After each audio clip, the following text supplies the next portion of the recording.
Breaking news చూస్తున్నాం. HCU వద్ద ఆందోళనలైతే ఇంకా ఆగడం లేదు. వర్సిటీ విద్యార్థులు అసలు వెనక్కి తగ్గడం లేదు. 400 ఎకరాల భూ వివాదంపై ధర్నాలు కొనసాగుతున్నాయి. ప్రభుత్వానికి వ్యతిరేకంగా నిరసన కార్యక్రమాలు జోరందుకున్నాయి. స్టూడెంట్స్ కు విద్యార్థి సంఘాలు, వామపక్ష పార్టీలు మద్దతు తెలిపాయి. దీంతో వర్సిటీ ఎదుట పోలీసులు మోహరించారు. విద్యార్థులను బయటకు రానివ్వడం లేదు. అటు నిన్న విద్యార్థులపై లాఠీచార్జ్ చేశారు పోలీసులు. అయినా నిరసనకారులు వెనక్కి తగ్గడం లేదు.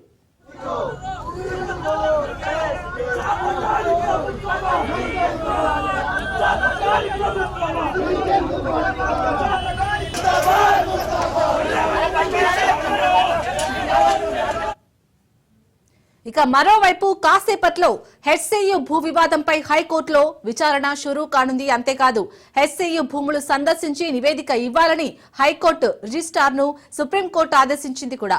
ఈ నేపథ్యంలో హెచ్సియు భూ వివాదంపై అదే ఉత్కంఠ కొనసాగుతుంది. ఇక హెచ్సియు భూములు కాపాడాలంటూ ముట్టడికి యత్నించిన విద్యార్థి సంఘాల నేతలను పోలీసులు అరెస్ట్ చేశారు.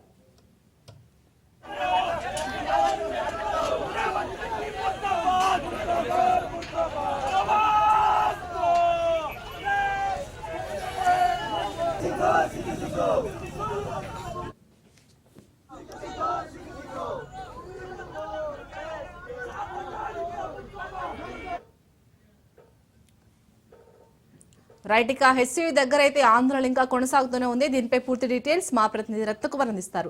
రత్నకుమార్, చెప్పండి, ఇప్పుడు హెచ్సియు దగ్గర పరిస్థితి ఏ విధంగా ఉంది? ఆల్రెడీ హైకోర్టు రిజిస్ట్రార్ ను సుప్రీంకోర్టు కూడా ఆదేశించింది ఒక నివేదిక ఇవ్వాలని. మరి నివేదిక ఇచ్చే ఛాన్స్ ఉందా? అప్డేట్స్ ఏంటి? శాలిని, హెచ్సియు దగ్గర విద్యార్థుల యొక్క ఆందోళన వరుసగా 5వ రోజు కొనసాగుతోంది.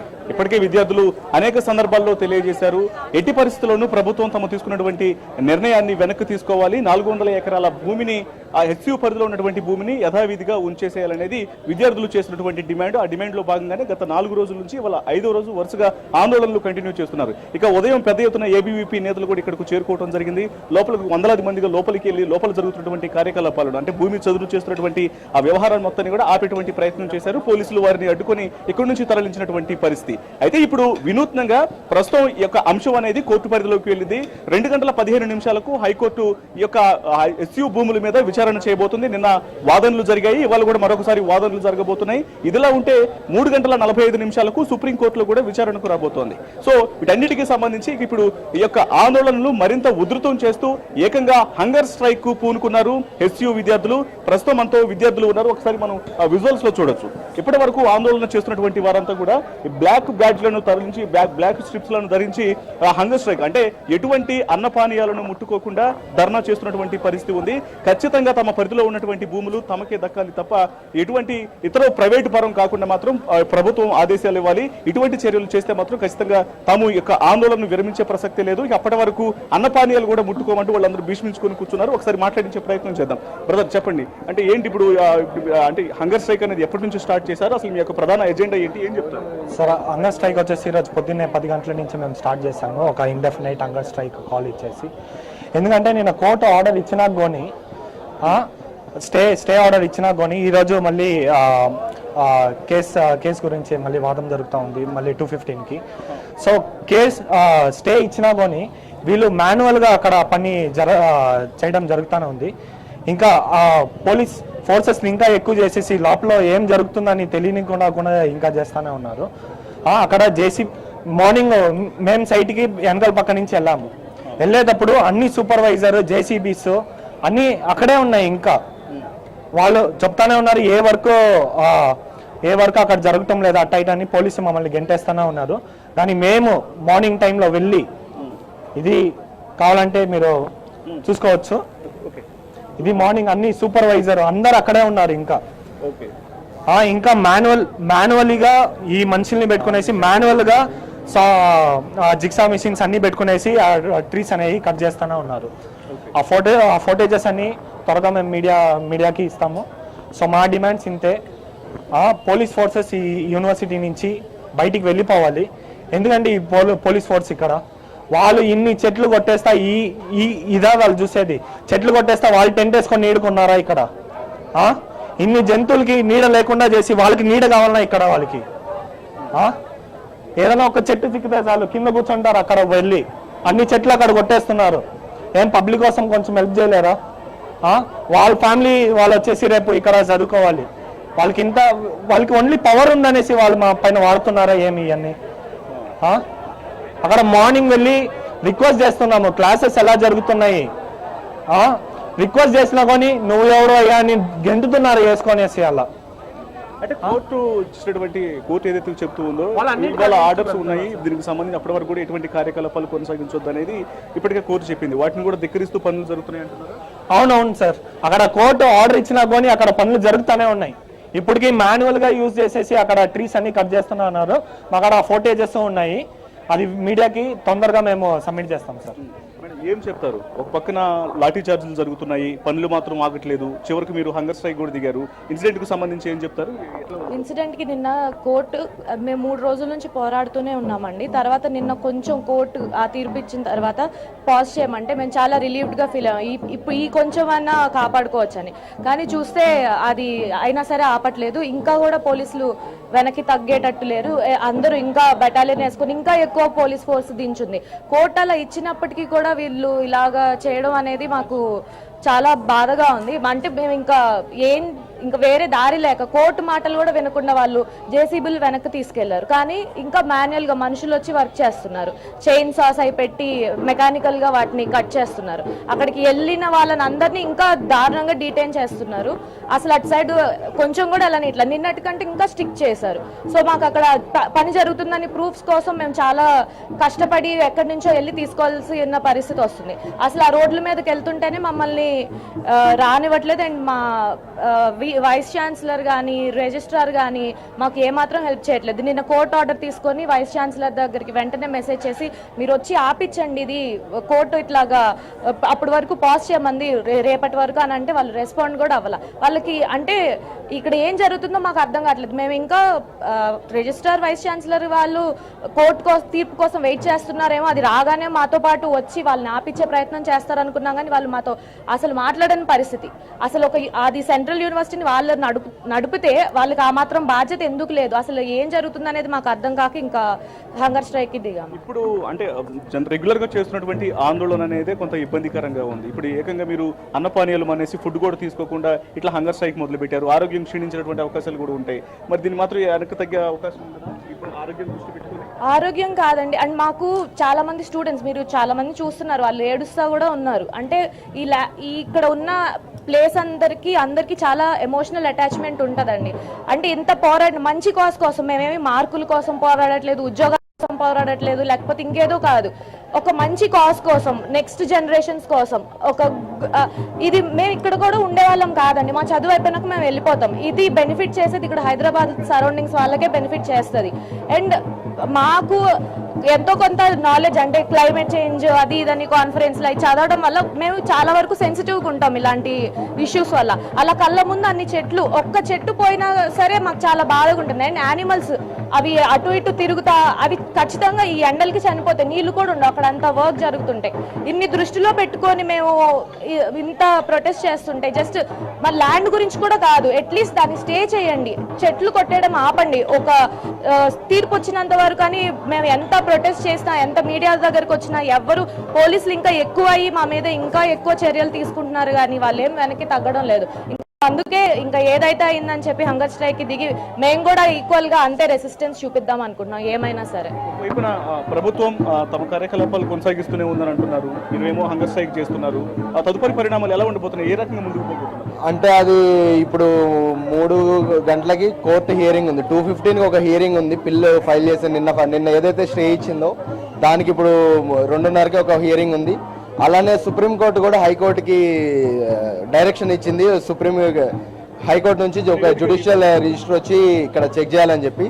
సో దాన్ని బట్టి మేమైతే హంగర్ స్ట్రైక్ అయితే ఆపే ప్రసక్తి లేదు ప్రస్తుతానికి. సో ఒకవేళ మాకు ఈ కోర్టు హియరింగ్ అనేది ఏదైనా పాజిటివ్ రిజల్ట్ ఇస్తే మాకు పాజిటివ్గా ఆ ల్యాండ్కి ఫేవర్గా, ఆ ఫారెస్ట్కి ఫేవర్గా ఏదైనా వస్తే దాన్ని బట్టి మేము తదుపరి చర్యలు తీసుకునే అవకాశం ఉంది. కానీ యూనివర్సిటీ స్పేసెస్లో పోలీసులు ఉండడం అనేది చాలా బాధాకరమైన విషయం. యూనివర్సిటీ స్పేస్ అనేది వైస్ ఛాన్సలర్ చేతిలో నడవాలి, కానీ ఇక్కడ మొత్తం పోలీస్ రాజ్యం నడుస్తున్నట్టుంది. పోలీసులు స్టూడెంట్స్ వచ్చినట్టు ఇష్టం వచ్చినట్టు లోపలికి వస్తారు, బయటకు పోతారు. మరి ఎందుకు పోతారో లేదు. ఈరోజు పొద్దున కూడా 2 అమ్మాయిల్ని డిటైన్ చేసినట్టు తెలుస్తుంది మాకు అక్కడ గేట్ దగ్గర. మరి వాళ్ళని ఎందుకు చేసినారో మాకు అర్థమైతే లేదు. ఇందాకలా ఒక ఆర్గ్యుమెంట్ అని జరుగుతుంది పోలీసులతో, మీరు మెయిన్ గేట్ దగ్గర మీరు బయటకు వస్తున్నారు, వాళ్ళు బయటకు రానివ్వట్లేదు, ఏంటి ఆర్గ్యుమెంట్? బేసిక్ గా మమ్మల్ని వాళ్ళు బయట రావద్దు అంటున్నారు, మా యూనివర్సిటీ నుంచి మమ్మల్ని ఎందుకు బయటికి రావద్దు అంటున్నారో మరి మాకు అర్థమైతే లేదు. మేము వాళ్ళతో ఏం గొడవలు పెట్టుకోవట్లేదు, వాళ్ళని మేమేం తొయ్యట్లేదు, వాళ్ళతో మేమేం తోపుసలాటలు చేయట్లేదు, వాళ్ళతో మేమేం లొల్లిలు పెట్టుకోవట్లేదు. మా యూనివర్సిటీ గేట్ నుంచి మమ్మల్ని బయటకు రావట్లేదు. అసలు ఆ గేట్ మూసే అధికారం వాళ్ళకి ఎవరు ఇచ్చిందని కూడా మేము ప్రశ్నిస్తా ఉన్నాం. మా గేటు మూసే అధికారం మా సెక్యూరిటీకి ఉంటుంది. మా సెక్యూరిటీ వాళ్ళు క్వశ్చన్ చేస్తే మేము వాళ్ళకి సమాధానం చెప్పుకోవాలి. పోలీసులు ఎవరు? మేము ఎందుకు చెప్పాలి వాళ్ళకి సమాధానం? మేమన్నా టెర్రరిస్టులమా? మేమన్నా వాళ్ళ మీద యుద్ధాలు చేస్తున్నావా? మేమన్నా పీస్ఫుల్ ప్రొటెస్ట్ చేస్తున్నామండి. మేము మొన్న డిటైన్ చేసిన ఇద్దరిని అరెస్ట్ చేసి అటెంప్ట్ మర్డర్ కేసులో పెట్టినారు వాళ్ళ మీద. వాళ్ళని ఇప్పటికీ రిమాండ్లోనే ఉన్నారు. వాళ్ళు బయటకు వస్తారో వాళ్ళో కూడా మాకు అర్థమైతే లేదు. పిహెచ్డి స్కాలర్స్ చదువుకునే వాళ్ళ మీద ఎందుకు ఇట్లాంటి కేసులు పెట్టి ఇట్లా వాళ్ళ కెరియర్స్ని ఖరాబ్ చేయడం ఎందుకు? మేము ప్రొటెస్ట్ చేసేది ఒక కాజ్ కోసం కదా, ఒక హైదరాబాద్ సిటీ కోసం, ఫారెస్ట్ కోసం, ఈ పర్యావరణాన్ని రక్షించడం కోసం ఫైట్ చేస్తున్నాం. మేము మా స్వలాభాల కోసం ఈ ల్యాండ్ మాకు వస్తుందని మేము ఓనర్షిప్ గురించి ఎప్పుడో మర్చిపోయినాం. మాకు అది వస్తుందా రాదా అని మేము పక్కన పెట్టేసినాం. మాకు ఉన్న ల్యాండ్ ఉంటే చాలు. మాకు ఫారెస్ట్ అనేది సేవ్ అవ్వాలి, అక్కడ ఉన్న యానిమల్స్ అనేది సేవ్ అవ్వాలి. దాని గురించి ఫైట్ చేస్తున్న వాళ్ళ మీద మీరు కేసులు పెట్టి అటెంప్ట్ మర్డర్ కేసులు పెట్టడం ఏందండి స్టూడెంట్స్ మీద? నాకు అర్థం కాదు. ఏమనుకుంటారు? టెర్రరిస్ట్ అనుకుంటారా? ఏమనుకుంటారు? మేము ప్రైమరీగా రిక్వెస్ట్ చేసేది ఏంటంటే, డిమాండ్ చేసేది ఏంటంటే, పోలీసులు ఇక్కడ నుంచి వెళ్ళిపోవాలా. ఏదైతే 2 కేసులు ఫైల్ చేసినారో ఆ కేసులు వెంటనే కొట్టేసి వాళ్ళని రిలీజ్ చేయాలని కోరుకుంటున్నాం. అప్పటిదాకా మేము సో అది విద్యార్థులు తెలియజేసినటువంటి అంశం. పోలీసులు యూనివర్సిటీ పరిధిలో ఎందుకు ఉంటున్నారు, వాళ్ళు ఇమీడియట్ గా ఇక్కడ నుంచి వెళ్ళిపోవాలి. మా యూనివర్సిటీ నుంచి మా కార్యకలాపాల పని మీద వస్తుంటే పోలీసులు తమను అడ్డుకున్నటువంటి ప్రయత్నం చేస్తున్నారు. ఇమీడియట్ విద్యార్థుల యొక్క 5 రోజుల నుంచి యూనివర్సిటీ దగ్గర కొనసాగుతుంది. విద్యార్థులు ఉన్నారు. యూనివర్సిటీ భూముల విషయం 15 నిమిషాల ప్రాంతంలో ఒకవైపున హైకోర్టులో విచారణ అనేది ఉంది, 3 గంటల తర్వాత సుప్రీంకోర్టులో విచారణ ఉంది. కాబట్టి ఈ యొక్క తీర్పు అనేది ఏ రకంగా వస్తుందనేది తీసుకుంటాము. కానీ అప్పటి వరకు తాము హంగర్ స్ట్రైక్ ఇది మాత్రం అంటూ అన్న పని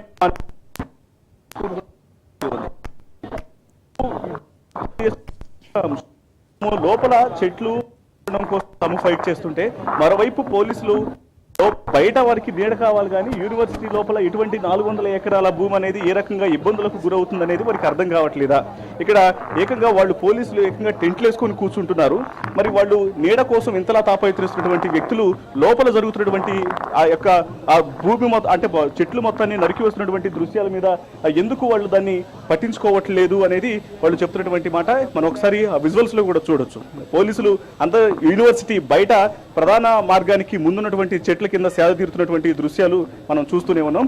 సో వీటన్నిటి మీద కూడా ఇప్పుడు వాళ్ళు ఉండొచ్చు, కానీ మరి లోపల ఇంత జరుగుతూ ఉంటే దాదాపు 400 ఎకరాల భూమి అనేది ఒకసారి ప్రైవేటు పరం చేసేందుకు ప్రభుత్వం నిర్ణయం తీసుకుంటుంటే వీటన్నిటికీ సంబంధించి మరి ఈ పోలీసులకు ఎందుకు అర్థం కావట్లేదు, వాళ్ళు ఇక్కడ ఎందుకు ఉంటున్నారు అని ఆ ప్రశ్న అయితే సంధిస్తున్నారు. మొత్తానికి ఇవాళ 2 గంటల 15 నిమిషాల ప్రాంతంలో కోర్టు నుంచి ఒక తీర్పు అనేది రావాల్సి ఉంది. అలాగే 3 గంటల తర్వాత సుప్రీంకోర్టు యొక్క విచారణ అనేది ఉంది. కాబట్టి మరి ఎటువంటి ఆ తీర్పు అనేది వస్తుందనేది ఒక ఉత్కంఠగా మారినటువంటి పరిస్థితి ఉంది. ఇక మరోవైపు ఇక్కడ బందోబస్తు కంటిన్యూ అవుతూనే ఉంది. వందలాది మంది పోలీసులు యూనివర్సిటీ బయట, అలాగే యూనివర్సిటీ లోపల ఎక్కడైతే వర్క్ జరుగుతున్నటువంటి ప్రాంతం ఉందో అక్కడ వందలాది మంది పోలీసులు మోహరించి ఉన్నారు. కానీ విద్యార్థులు మాత్రం ఆందోళనలు కొనసాగిస్తూనే ఉన్నారు. ఆ భూమి యథాతథంగా అలాగే ఉంచేసి ప్రభుత్వం తీసుకున్నటువంటి నిర్ణయాలను వెనక్కి తీసుకునేంత వరకు ఏమాత్రం వెనక్కి తగ్గే ప్రసక్తే లేదు అంటూ వాళ్ళ ఆందోళనలు కంటిన్యూ అవుతున్నాయి. ఇప్పుడు వినూత్నంగా హంగర్ స్ట్రైక్ కూడా పూనుకున్నటువంటి పరిస్థితి కనిపిస్తోంది ఇక్కడ. రైట్, థ్యాంక్ యూ రత్న. తాము 3 ఏళ్లలో ఖచ్చితంగా అధికారంలోకి వస్తామన్నారు బీఆర్ఎస్ వర్కింగ్ ప్రెసిడెంట్ కేటీఆర్. హెచ్సీఈలోని 400 ఎకరాల్లో ఈకో పార్క్ ఏర్పాటు చేస్తామని చెప్పారు. అయితే ఈ 400 ఎకరాల్లో ఒక్క అంగుళం కూడా ఎవరిని కొనవద్దని చెప్పారు. కాదని ఎవరైనా భూమిని కొంటే తిరిగి తీసుకుంటామని వెల్లడించారు. మళ్లీ తాము చెప్పలేదని ఎవరు అనొద్దని సూచించారు. ఫ్యూచర్ తెలంగాణ, హైదరాబాద్ కోసం ఎంత దాకైనా పోరాడతామని కేటీఆర్ మరోసారి క్లారిటీ ఇచ్చారు. That 400 acres which this government is eyeing like a real estate broker. ఆ 400 ఎకరాలను ఎట్టి పరిస్థితుల్లో, ఇది కేసీఆర్ గారి మాట, మా పార్టీ మాట. మా పార్టీ తరఫున మేము మాటిస్తున్నాం, 3 ఏళ్లలో మేము ఖచ్చితంగా మళ్ళీ ప్రభుత్వంలోకి వస్తున్నాం. ప్రభుత్వంలోకి వచ్చిన తర్వాత మేము ఆ 400 ఎకరాలని మొత్తం హైదరాబాద్ లో, మొత్తం తెలంగాణలోనే అతి పెద్ద ఈకో పార్క్ గా ఏర్పాటు చేస్తాము. ఇప్పుడే నేను స్పష్టంగా చెప్తా ఉన్నా, ఈ రోజు ఎవరైనా రేవంత్ రెడ్డి విసిరే బిస్కెట్లకు ఆశపడి, రేవంత్ రెడ్డి చెప్పే మాటలకు ఆశపడి ఆ ల్యాండ్ ఒక ఇంచ్ ఎవరన్నా కొనుక్కున్నా మళ్ళా కుండ బదులు కొట్టినట్టు చెప్తున్నా మమ్మల్ని తర్వాత అనొద్దు. ఖచ్చితంగా ప్రతి ఇంచ్ తిరిగి వెనక్కి తీసుకుంటాము. ఒక అద్భుతమైన ఇకో పార్క్, ఎట్లా అయితే ఒక సెంట్రల్ పార్క్ ఉంటుందో మన్హాటన్ లో, ఆ స్థాయిలో ఒక అద్భుతమైన ఈకో పార్క్ ను హైదరాబాద్ ప్రజలకి గిఫ్ట్ గా అందిస్తాము. అటు సెంట్రల్ యూనివర్సిటీ విద్యార్థులకు ఆ గిఫ్ట్ గా ఉంటుంది, హైదరాబాద్ ప్రజలకు కూడా ఇది ఒక గిఫ్ట్ గా ఇస్తాము. ఇది మా కమిట్మెంట్, ఇది మా బాధ్యత. హైదరాబాద్ ప్రజలు మా ఓట్లేసి గెలిపించారు. మొన్నటి ఎన్నికల్లో కూడా ఏకపక్షంగా కాంగ్రెస్ ఒక్క సీట్ ఇవ్వకుండా గెలిపించారు. So we are committed to protecting environment in the city of Hyderabad, in the state of Telangana. ఆ 400 ఎకరాలు పొరపాటున కూడా ఎవరు కొనవద్దు. కొంటే మీరు నష్టపోతారు. మమ్మల్ని తర్వాత తప్పుపడ్డద్దు. ప్రభుత్వంలోకి వచ్చిన తర్వాత కాదు, 3 ఏళ్ల ముందు చెప్తున్నాము. మమ్మల్ని తర్వాత అనవద్దు. ముందే చెప్తున్నాము, ఈ ప్రభుత్వం రియల్ ఎస్టేట్ విస్తరణ కాంక్షతో పనిచేస్తోంది. మేము మాత్రం భవిష్యత్ తరాల కోసం ఆలోచిస్తున్నాము. A politician thinks about next election. A statesman thinks about next generation. CM Revanth తీరుపై కేటీఆర్ నిప్పులు చెరిగారు. కోర్టు సెలవులు ఉన్న రోజులు చూసి అరాచకాలకు పాల్పడుతున్నారంటూ మండిపడ్డారు. వర్సిటీలో ఫుట్బాల్ ఆట ఆడి భూములపై కన్నేశాడని ఆరోపించారు. విద్యార్థులకు వర్సిటీపై ఉన్న ప్రేమ ఒక ముఖ్యమంత్రికి లేకపోవడం పరిస్థితి అద్దం పడుతుందన్నారు కేటీఆర్. ప్రజాపాలన కానీ చూస్తే మరి ఈరోజు ప్రజాస్వామిక స్ఫూర్తి అనేది కనీసం అణుమాత్రం కూడా మీరు చేసే ఒక్క పనులు కూడా కనబడతలేదు. ఎంత దుర్మార్గంగా మొత్తం దేశం మొత్తం చూస్తా ఉంది. ప్రజాపాలన అనే అర్థానికి పాతర వేసి బుల్డోజర్లతో, జేసీబీలతో మేము పాలకులం, మీరంతా నా కాలు కింద చెప్పులాగా ఉండాలనే విధంగా మీరు బానిసలు అన్నట్టుగా ఒక విచిత్రమైన మానసిక రోగంతో కదా బాధపడుతున్నట్టుగా రేవంత్ రెడ్డి గారి ప్రభుత్వ వ్యవహారం ఉంది. మాట్లాడితే గవర్నమెంట్ భూమి, అసలు గవర్నమెంట్ భూమి ఏంది? రోడ్లు, చెరువులు, గుట్టలు, రాళ్ళు, రప్పలు, నేను గవర్నమెంట్ కాబట్టి నేను ఇష్టం ఉన్నట్టు చేస్తా, నా భూమి. Let me remind mister Revanth Reddy, government is a mere custodian, not the owner. People are the owners, you are just a custodian. నువ్వు ధర్మకర్తవు మాత్రమే. ప్రజల సొమ్ముకు, ప్రభుత్వ భూమి అంటే ప్రజల సొమ్ము అది కాబట్టి ప్రజల సొమ్ముకు నువ్వు ధర్మకర్తవు మాత్రమే. You're a mere custodian for a very short time. నేను ఏదో రాజును, ఇది నాది రాజ్యం అన్నట్టుగా బిహేవ్ చేస్తే వారికి గుర్తు చేస్తా ఉన్నా, అది యూనివర్సిటీ భూమి, గవర్నమెంట్ భూమి, పంచాయతీ పక్కకు పెడితే నువ్వు you're a mere trustee and custodian, అంతే. ధర్మకర్తవు తాత్కాలికంగా ఉన్నవాడు, దాన్ని కాపాడాల్సింది పోయి ఇష్టం వచ్చినట్టు పనిచేస్తాను, ఇష్టం వచ్చినట్టు వ్యవహారం చేస్తానంటే కుదరదు. రోజుకు 18 గంటలు పనిచేస్తానని చెప్పుకుంటాడు ముఖ్యమంత్రి గారు. కనీసం ఒక 10 నిమిషాలు మనిషిలాగా పనిచేయి. ఒక రియల్ ఎస్టేట్ బ్రోకర్ లాగా 18 గంటలు కాదు 20 గంటలు పనిచేయచ్చు. ఒక 10 నిమిషాలు 15 నిమిషాలు ఒక మనిషిలాగా, ఒక తండ్రిలాగా, ఒక తాతలాగా భవిష్యత్ తరాల మీద సోయితో పనిచేయని చెప్పి నేను ముఖ్యమంత్రికి చెప్తున్నా. పేరుకేమో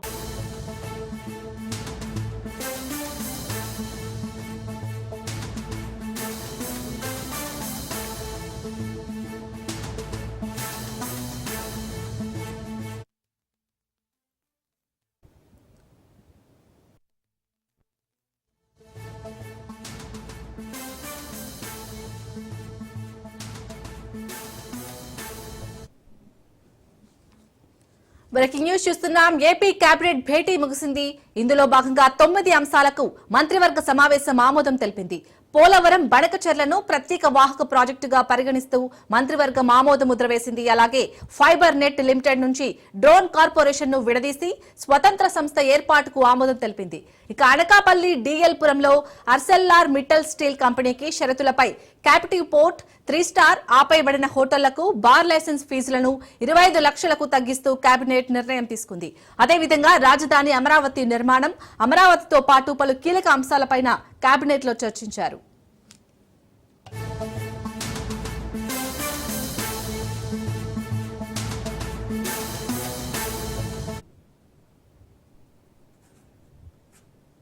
రైట్, ఇటు ఏపీ కేబినెట్ భేటీ ముగిసినట్టుగా తెలుస్తుంది. దీనిపై పూర్తి డీటెయిల్స్ మా ప్రతినిధి క్రాంతి అందిస్తారు. క్రాంతి, కేబినెట్ భేటీ ముగిసినట్టుగా తెలుస్తుంది, అప్డేట్స్ ఏంటి? యశాల్ని ఏపీ కేబినెట్ కొద్దిసేపటి క్రితమే ముగిసింది. అయితే దాదాపు 2 గంటల పాటు ఏపీ కేబినెట్ సమావేశం జరిగింది. ఈ కేబినెట్ సమావేశంలో ముఖ్యంగా 9 ప్రధానమైన అంశాలతో ఈరోజు ఏపీ కేబినెట్ సమావేశం నిర్వహించడం జరిగింది. మొత్తం 9 అంశాల్లో ప్రధానమైన అంశాలకి కేబినెట్ ఆమోదం అయితే తెలిపింది. దానిలో ప్రధానంగా తీసుకుంటే డ్రోన్ కార్పొరేషన్కి సంబంధించి ఇప్పటి వరకు కూడా ఏపీఎస్ఎఫ్ఎల్ అంటే ఏపీ ఫైబర్లో డ్రోన్ కార్పొరేషన్ కలిసి ఉంది. ఈ నేపథ్యంలోనే దానికి సంబంధించి డ్రోన్ కార్పొరేషన్ని సపరేట్ చేస్తూ ఈరోజు కేబినెట్లో చర్చ జరిగింది. దానికి సంబంధించి కూడా డ్రోన్ కార్పొరేషన్కి సంబంధించి ప్రత్యేకంగా ఒక కార్పొరేషన్ ఏర్పాటు చేసేందుకు కేబినెట్ ఆమోదం అయితే తెలపడం జరిగింది. ఇక ఆంధ్రప్రదేశ్కి సంబంధించి అటు అనకాపల్లి జిల్లాలో క్యాపిటల్ పోర్టుకు సంబంధించి అటు అరిసెల్ మిట్టల్కి సంబంధించి ఏదైతే స్టీల్ ప్లాంట్ అక్కడ నిర్మాణం జరుగుతుందో ఆర్ఎల్ పురంకి సంబంధించి అక్కడ కొంత క్యాపిటల్కి సంబంధించిన పోర్టు తమకు కేటాయించాలంటూ కూడా గతంలో కోవడం జరిగింది. పరిశ్రమల శాఖకు సంబంధించి దానికి సంబంధించి ఈ రోజు కేబినెట్ లో చర్చ జరిగింది. ఆ అంశానికి సంబంధించి కూడా ఈ రోజు కేబినెట్ లో కొంత ఆమోదం పొందిన పరిస్థితి ఉంది. ఇక రాష్ట్రంలో టూరిజం శాఖకి సంబంధించి అటు 3 స్టార్ ఆ పైన హోటల్కి సంబంధించి బార్ కి సంబంధించిన ఫీ రాయితీలో కొంత బార్ లైసెన్సులకి సంబంధించిన ఫీజులో రాయితీ ఇచ్చేందుకు టూరిజం సాంస్కృతిక శాఖకు సంబంధించిన ప్రతిపాదనలు రావడం జరిగింది. దానికి సంబంధించి కూడా ఈ రోజు కేబినెట్ లో చర్చించడం జరిగింది. దానికి సంబంధించి 25 లక్షల వరకు కూడా దానిలో కొంత రాయితీ ఇస్తూ కేబినెట్ నిర్ణయం అయితే తీసుకోవడం జరిగింది. ఈ అంశానికి సంబంధించి కూడా కేబినెట్ లో చర్చ జరిగి దానికి సంబంధించి కూడా ఒక నిర్ణయం తీసుకోవడం జరిగింది. ఇక యువజన సర్వీసులు టూరిజం శాఖ సంస్కృతి శాఖలో వివిధ జీవోలకి సంబంధించిన రాటిఫికేషన్ కి సంబంధించి కూడా కేబినెట్ లో చర్చ జరిగింది. ఈ అంశానికి సంబంధించి కూడా కేబినెట్ ఆమోదం తెలిపిన పరిస్థితి అయితే ఉంది. ఇక నూతన సమగ్రమైన ఏపీ స్టేట్ అక్రిడేషన్ కి సంబంధించి 2025 సవరణ సంబంధించి కూడా నిబంధనలకి సంబంధించి కూడా ఈ రోజు కేబినెట్ లో చర్చించడం జరిగింది. గత ప్రభుత్వ హయాంలో అక్రిడేషన్కి సంబంధించిన కొన్ని నిబంధనలు చేర్చడంతో దానికి సంబంధించి కొన్ని సవరణలు ఈ కేబినెట్ లో కొంత చర్చించడం జరిగింది. అటు జిల్లా కమిటీలు కావచ్చు, రాష్ట్ర స్థాయి కమిటీలకి సంబంధించి అదేవిధంగా కొన్ని చిన్న పేపర్ల జీఎస్టీ అంశాలకి సంబంధించి కావచ్చు, ఇతర అంశాలన్నిటి కూడా దీనిలో కొన్ని సవరణలకి సంబంధించి ఈ రోజు చర్చ జరగడం జరిగింది. ఆ నిబంధనలకి సంబంధించి కూడా ఈ రోజు కేబినెట్ లో ఆమోదం అయితే తెలిపినట్టు కూడా తెలుస్తుంది. ఇక నాగార్జున సాగర్ లెఫ్ట్ బ్రాంచ్ కెనాల్కి సంబంధించి రిటైలింగ్ వాల్ నిర్మాణానికి ఒక ప్రతిపాదనకి కేబినెట్ రావడం జరిగింది. దానిపైన కూడా చర్చించడం జరిగింది. మొత్తము కేబినెట్ దానికి సంబంధించి వేంపాడు రిటైలింగ్ వాళ్ళకి సంబంధించి కూడా 45 కోట్ల మీద నిధులు మంజూరుకు కూడా పచ్చ జెండా ఊపడం జరిగింది. ఇక జలవనరుల శాఖ అభివృద్ధికి సంబంధించి కూడా 100% రాష్ట్ర యాజమాన్య హక్కులు కలిగిన ఎన్సీబీకి కంపెనీస్ యాక్ట్ 2013 ప్రకారం దానిలో భాగంగానే జలహారతి కార్పొరేషన్ పేరుతో ఒకటి ఏర్పాటు చేయడం జరిగింది. దానికి సంబంధించి కూడా చర్చ జరిగిన నేపథ్యంలో అది కూడా ఆమోదం తెలిపినట్టు తెలుస్తుంది. ఇక ఈ కార్పొరేషన్ ద్వారా పోలవరం బనకచర్ల లింక్ ప్రాజెక్టు రూపకల్పన, వరద నీటి గోదావరిని ఇతర ప్రాజెక్టులకి ఎలా వాడుకోవాలనే దానిపైన కూడా కేబినెట్ లో చర్చించారు. దీనికి సంబంధించి కూడా కేబినెట్ ఆమోదం లభించడం కూడా తెలుస్తుంది. మొత్తము 9 అంశాలకి సంబంధించి ఇంకో పక్క హడ్కోకి సంబంధించి 710 కోట్ల ప్రభుత్వ గ్యారంటీకి సంబంధించి కనిపించే అంశం పైన కూడా ఈ రోజు కేబినెట్ లో సమావేశానికి సంబంధించి చర్చ జరగడం జరిగింది. ఆ కేబినెట్ సమావేశంలో దీనికి కూడా కొంత ఆమోదం లభించడం కూడా తెలుస్తుంది. మొత్తంగా 9 అంశాలకి సంబంధించి ముఖ్యమైన అంశాలన్నిటికీ కూడా కేబినెట్ లో ఆమోదం జరిగింది. ముఖ్యంగా డ్రోన్ కార్పొరేషన్ కి సంబంధించి కూడా స్వయం ప్రతిపత్తి ఇస్తూ దానికి సంబంధించి ఒక కార్పొరేషన్ ఏర్పాటు చేయడం, అదేవిధంగా బనకచర్లకి సంబంధించి కూడా ఒక నిర్ణయాన్ని తీసుకుంటాం. దాంతోపాటు అక్కడ అనకాపల్లి జిల్లాలో అరిసెల్ మిట్టల్కి సంబంధించిన ఒక క్యాపిటల్ పోర్టుకి సంబంధించి కూడా ఒక నిర్ణయం తీసుకుంటాం. పూర్తి స్థాయిలో ఇటు కేబినెట్ లో జరిగిన అన్ని ప్రధానమైన అంశాలకి సంబంధించి కూడా కొన్ని ముఖ్యమైన అంశాలకి కేబినెట్ ఆమోదం అయితే తెలిపింది. శాలిని.